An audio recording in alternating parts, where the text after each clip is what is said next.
கிறிஸ்துவுக்குள் பிரியமானவர்களே, அன்பு ரட்சகர் இயேசு கிறிஸ்துவின் நாமத்தில் உங்களுக்கு அன்பின் வாழ்த்துக்கள். எப்படி இருக்கிறீங்க? சுகமா இருக்கிறீங்களா? உங்களுக்காக நாங்கள் விசேஷமாய் ஜெபித்து வருவோம். நீங்கள் சுகமாய் இருப்பீர்கள் என்று சொல்லி நான் கர்த்தருக்குள் விசுவாசிக்கிறேன். சரி, கர்த்தர் நல்லவர். இந்த நாள்ல கூட ஆண்டவர் நம்ம கூட பேசுகிற ஒரு வார்த்தை தியானித்து நான் உங்களின் ஆசிரியத்துக்காய் ஜெபிக்க விரும்புகிறேன். பாருங்கள், நீதிமொழிகள் 3ஆம் அதிகாரத்தில் முதல் 2 வசனத்துல மிக அழகான ஒரு காரியம் எழுதப்படுது.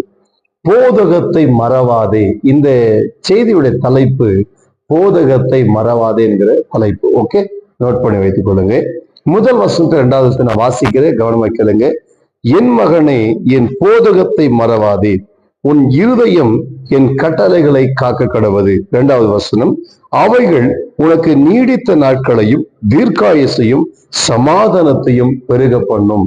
எனக்கு அருமையான கர்த்தருடைய பிள்ளைகளே, இந்த வார்த்தை நீங்கள் அழகாய் கவனிக்க வேண்டும். முதல் வசனத்தை சொல்வது, என் மகனே, என் மகளே, என் போதகத்தை மறவாதே. அப்படியே என்ன, கர்த்தர் சொல்லுகிற அந்த வார்த்தையை நம்ம என்ன பண்ணக்கூடாதா? மறக்க கூடாதா? இன்னைக்கு நிறைய பேர் என்ன செய்யறாங்க? வார்த்தையை மறந்ததினால் தான் அநேக பிரச்சனைகள், வார்த்தையை மறந்ததினால் தான் அநேக வேதனைகள், வார்த்தையை மறந்ததன் நிமித்தமாய் அநேக துன்பங்களை அவர்கள் சபையை சந்திக்கிறார்கள். வார்த்தை மறந்தது நிமித்தமாய், வார்த்தை மீறின நிமித்தமாய், வார்த்தை கை கொள்ளாதது நிமித்தமாய் நிறைய பிரச்சனையை சந்திக்கிறாங்க இல்லையா? வாழ்க்கையில ஒரு வேளை அப்படிப்பட்ட துன்பங்கள் பிரச்சனைக்குமானால் எனக்கு மனம் திரும்பிக்க ஒப்பு கொடுங்க. 2வது வசனத்துல ஆண்டவர் மிக அழகாய் சொல்கிறார், அவைகள் கர்த்தருடைய போதகத்தை மறவாமல் நீ கை கொண்டால் என்ன நடக்குமா? 2வது வசனத்துல ஆசீர்வாதத்தை குறித்து சொல்லுகிறேன். அவைகள் உனக்கு நீடித்த நாட்களையும் தீர்க்காயுசையும் சமாதானத்தையும் பெருக பண்ணுமா. கருமையான கர்த்தருடைய பிள்ளைகளே, நீடித்த நாட்கள், தீர்க்காயுசு, சமாதானத்தை பெருக பண்ணும். பாருங்களேன், இன்னைக்கு நிறைய பேர் நீடித்த நாட்கள், சமாதானத்தை பெறுவது, அதே போல் தீர்க்காயுசை பெற்றுக்கொள்வது என்பது சாதாரண விஷயம் அல்ல. இதை கர்த்தர் கொடுக்கிற ஒரு மகிமையின் ஆசீர்வாதம். அப்ப ஆண்டவர் கொடுக்கிற இந்த ஆசீர்வாதத்தை நம்ம பெற்றுக்கொள்ளணும்னா என்ன செய்யணும்? முதலாவது தேவனுடைய வார்த்தையை மறவாமல், அவருடைய வார்த்தை கை கொண்டு அதன்படி நடக்கும்போது தான் நம்முடைய வாழ்க்கையில ஒரு மேன்மையின் ஆசீர்வாதத்தை பெற்றுக்கொள்ள முடியும். ஆகவே கர்த்தருடைய வார்த்தையை மறக்காதீங்க. வார்த்தை எடுத்து தியானம் பண்ணுங்க. ஆண்டு 10 வருடங்களுக்கு முன்பாகவோ 20 முன்னாகவோ ஆண்டு உங்களுக்கு வாக்கு தத்தங்களை கொடுத்திருப்பாரு தானே. உங்களுக்கு செய்வென்று சொன்னவர் செய்யாமல் இருப்பாரோ? கட்டாயம் உனக்கு செய்வென்று சொல்லிக்கின்றார், அவர் கட்டாயம் செய்வார். ஆகவே பயப்படாதீங்க, ஜெபம் பண்ணுங்க, ஆண்டோட வார்த்தையை மறந்து போகாதீங்க. அதே போல உங்களை பெற்றெடுத்த தாய் தகப்பனை கூட கனம் பண்ண மறக்காதீங்க. வார்த்தையை மதிங்க, வார்த்தைக்கு கீழ்ப்படிங்க.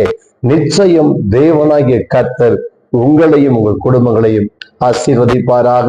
நீங்கள் எந்த வேலை செய்தாலும் அந்த வேலையில ஒரு ஆசீர்வாதம் வரும். ஒருவேளை உங்க பிள்ளைகளுக்கு திருமணம் ஆகணும்னு ஜெபிக்கிறீங்களா? கவலைப்படாதீங்க, திருமணத்துக்கான வழிகளை கர்த்தர் திறந்து கொடுப்பார். கடன் பிரச்சனை சிக்க தவிக்கிறீங்களா? உங்கள் கடன் பிரச்சனை மாற கர்த்தர் உதவி செய்வார். வேலை இல்லாமல் தவிக்கிறீங்களா? வேலைக்கு கர்த்தர் வழிகளை திறந்து கொடுப்பார்.